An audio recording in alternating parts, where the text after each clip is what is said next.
So ano ang dapat gawin para talagang matutunan mo at hindi mo makalimutan?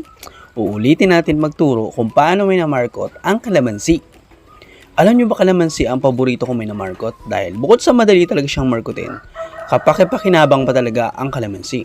Hindi katulad ng ibang puno o ibang prutas, ang kalamansi ay namumunga buong taon. At alam nyo ba na ituturo sa inyo kung kailan kayo dapat magparami ng bunga ng kalamansi kapag summer? Sapagkat doon umi-spike o tumataas ang halaga ng kalamansi kasi ang supply ay bumababa. Kaya naman simulan mo ng kasaluyot, mag-markot ka na ngayon para sa summer may bunga na yung kalamansi mo.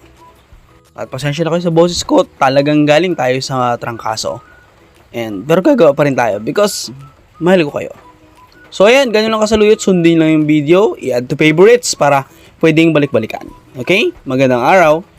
At syempre, i-share din sa iba para marami ding matutunan at makapag-produce tayo ng higit pa sa kailangan natin. Diba? Feeling ko talaga ang pangit ng boses ko. My goodness. Pero sige lang, ang mahalaga may matutunan kayo. Okay? Sa bawat video natin, kaya kung hindi ka pa nakapollow, pumiyok pa ako doon.